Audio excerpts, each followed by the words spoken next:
Hello friends, જય શ્રી કૃષ્ણ. મારા કિચનમાં તમારું સ્વાગત છે.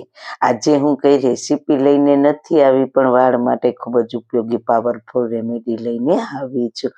સમય કરતાં પહેલા વાળ સફેદ થઈ જવા આપણા માટે ખૂબ જ મોટી પરેશાની છે. સમય હોય અને સફેદ થતા હોય તો કોઈ ચિંતા નથી, પણ સમય પહેલા સફેદ થાય એટલે ખૂબ જ ચિંતા વધી જાય છે.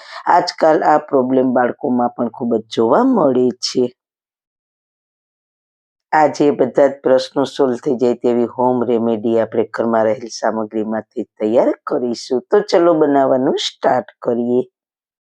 રેસીપી સ્ટાર્ટ કર્યા પહેલાં જો તમને મારી રેસીપી ગમતી હોય અને હજુ સુધી ચેનલને સબસ્ક્રાઈબ ના કરી હોય તો પ્લીઝ સબસ્ક્રાઈબ કરજો અને બાજુમાં આપેલ બેલ આઇકન પ્રેસ કરજો, એટલે નવી નવી રેસીપીના નોટિફિકેશન મળતા રહે. વાળના તમામ પ્રકારના પ્રોબ્લેમ સોલ્વ કરતું આયુર્વેદિક તેલ જે અમે લોકો ઘરે જાતે તૈયાર કરીએ છીએ, કોઈ કેમિકલ્સના ઉપયોગ વગર, બિલકુલ નેચરલ છે.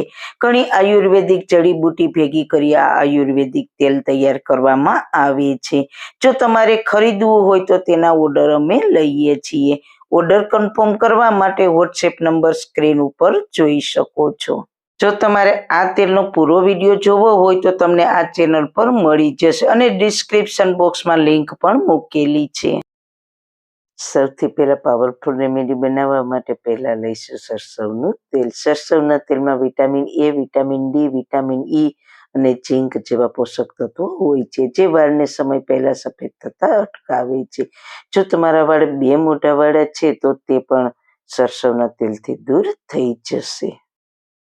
બીજી સામગ્રી છે હળદર પાવડર, જે આપણા રસોડામાંથી જ મળી જશે. સફેદ વાળને કાળા કરવા માટે ખૂબ જ વધારે અસરકારક છે હળદર પાવડર. ત્રીજી સામગ્રી છે વિટામિન ઈની કેપ્સ્યુલ. પોલ્યુશનના લીધે આજકાલ બહુ ડ્રાયનેસ થઈ ગયેલા વાળમાં બહુ જ વધારે ડેન્ડ્રફ જેવા પ્રોબ્લેમ માટે વિટામિન ઈની કેપ્સ્યુલ તે બધા જ પ્રોબ્લેમને ખત્મ કરી દેશે. વિટામિન ઈની કેપ્સ્યુલ વાળને એન્ટીઓક્સિડન્ટ પ્રદાન કરે છે. વિટામિન ઈ વાળને લાંબા કરવામાં ખૂબ જ મદદ કરે છે. કમજોર વાળને પોષક તત્વો પ્રદાન કરે છે અને વાળને હેલ્ધી બનાવે છે. તો વિટામિન ઈ વાળ માટે ખૂબ જ ફાયદાકારક છે. હવે ગેસ પર લોખંડની કઢાઈ રાખીશું. જો લોખંડની કઢાઈમાં રેમેડી બનાવીશું તો આયરનની સારી માત્રા આપણને મળશે, એટલે લોખંડની કઢાઈમાં બનાવીએ છીએ. તે વાળને ઝડપથી કાળા કરવામાં મદદ કરે છે. તો આપણે 1/4 કપ સરસવનું તેલ લઈશું. તેલ ગરમ થાય એટલે 1 ચમચી હળદર પાવડર એડ કરીશું. હળદર પાવડરને આપણે ગેસની હાઈ ફ્લેમ પર નથી પકાવવાની, એકદમ સ્લો ફ્લેમ પર ધીરે ધીરે પકાવીશું. ધીરે ધીરે હળદર પાવડર પાકશે ત્યાં હું તમારી સામે એક વાત શેર કરીશ.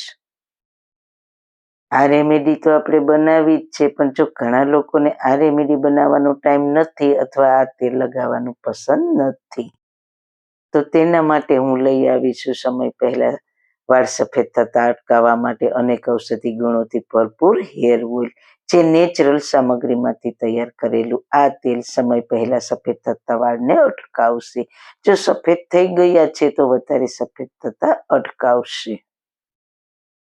ખોડો ખરતા અટકાવીને વાળનો ગ્રોથ પણ વધારશે. આ તેલ ખાસ અનેક જડીબુટીઓમાંથી તૈયાર કરેલ છે. જો તમારે ખરીદવું હોય તો વોટ્સએપ નંબર ઉપર ઓર્ડર કન્ફર્મ કરી શકો છો. બહુ જ સારું તેલ છે, ખૂબ ખૂબ જ ફાયદા કરશે.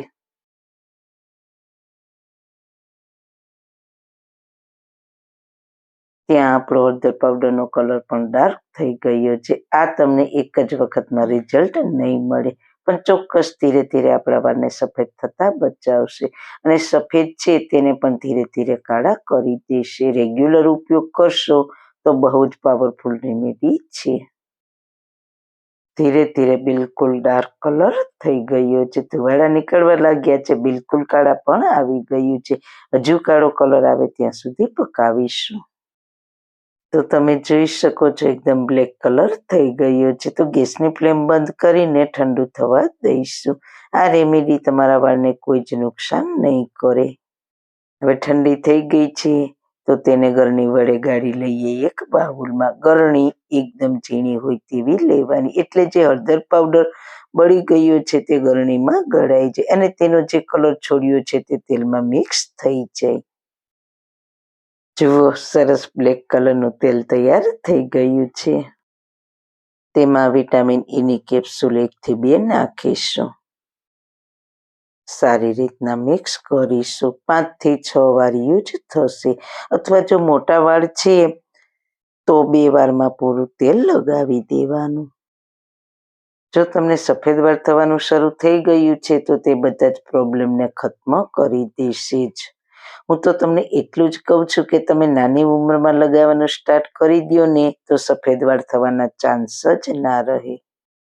આજકાલ નાની ઉંમરમાં સફેદ વાળ થવાના બહુ જ પ્રોબ્લેમ છે. એ પ્રોબ્લેમ નહીં આવે. છોકરા છોકરી કોઈ પણ નાના બાળકોને પણ લગાવો, કોઈ જ પ્રોબ્લેમ નહીં. જરૂર યુઝ કરજો. 20 થી 25 વર્ષની ઉંમરમાં આ તેલ લગાવવાનું જરૂર શરૂ કરો, અને તેલ કઈ રીતના યુઝ કરવું તે આગળ બતાવીશ. અઠવાડિયામાં 1 વાર ઓવરનાઇટ લગાવીને સવારે કોઈક નોર્મલ શેમ્પૂથી વોશ કરી શકો છો. અને હા, જો 1 વારમાં કોઈ અસર નહીં થાય, ધીરે ધીરે આ તેલનો યુઝ કરશો એટલે તમારા વાળ સફેદ થવાના શરૂ થઈ ગયા છે તો ધીરે ધીરે સફેદ થતા અટકી જશે, અને સફેદ છે તે ધીરે ધીરે ડાર્ક કલરના થઈ જશે રેગ્યુલર ઉપયોગ કરશો તો. છે ને કમાલની રેમેડી. કોઈ વધારે ખર્ચો નહીં, કોઈ બનાવવાનો સમય પણ વધારે નહીં. તો જરૂર બનાવો અને ખુદ તમારા જ વાળમાં લગાવો અને વાળના બધા જ પ્રશ્નો દૂર કરો. આ તેલને કાચની બોટલમાં ઠંડુ થાય પછી ભરીને પૂરું થાય ત્યાં સુધી યુઝ કરી શકો. બને ત્યાં સુધી થોડી ક્વોન્ટિટીમાં બનાવવું. તો મિત્રો, વાળ માટે ખૂબ જ ઉપયોગી રેમેડી તમને કેવી લાગી? જો સારી લાગી હોય તો તમારા ફ્રેન્ડ્સ ફેમિલીમાં શેર કરજો ને મારી ચેનલને સબસ્ક્રાઈબ કરજો.